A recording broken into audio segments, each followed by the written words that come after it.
Hii ni historia ya binti mmoja mrembo sana kwa kuficha jina lake, lakini anatokea Kinondoni, Dar es Salaam.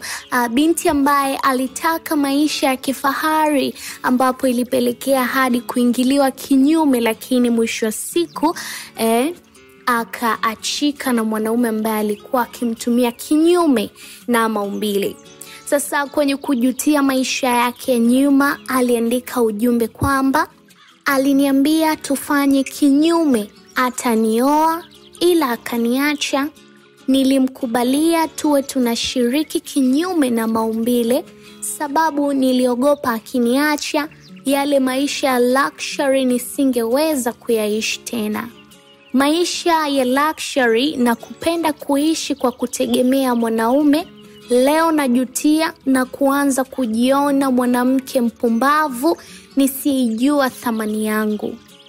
Nilipata mwanaume ambaye kwanza aliniachisha kazi ambayo nilikuwa nafanya na kuniaminisha kwamba ana malengo ya kunifungulia biashara kubwa.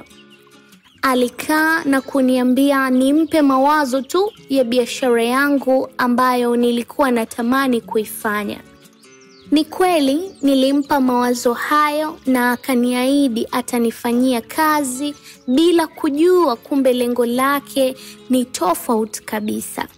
Alichofanya, alihakikisha ananipa kila kitu ninachotaka, hata iwe cha gharama alinihakikishia kukipata. Alinihamisha Kinondoni na kwenda kunipangia apartment Masaki na kuweka kila kitu ndani. Mahusiano yalikuwa vizuri sana, ila alianza siku moja kwa kuniuliza, "Baby, umeona na kufanyia kila kitu. Je, nami kuna kitu nikiomba utanipa?" Sikuona shida, nikamwambia sawa. Aliniuliza, "Ukweli nakupenda, ila naomba japo kidogo tufanye kinyume na maumbile." Ukweli nilishtuka, nikakataa pale niliona nakosa furaha. Siku zikaenda, akazidi kuomba. Akili ya kishetani ikaniambia nikubali, ili asije niacha na kuacha kunihudumia. Ukweli nilianza kufanya naye hiyo michezo na ikafika hatua ni kama ndio kitu cha kawaida. Baada ya kufanya hivyo zaidi ya miaka 2, sasa hivi anasema tuachane, yeye ana mke na familia, hataki tena mahusiano na mimi. Nafsi yangu inauma, nakosa cha kufanya. Ashaniharibu utu wangu na ameniacha.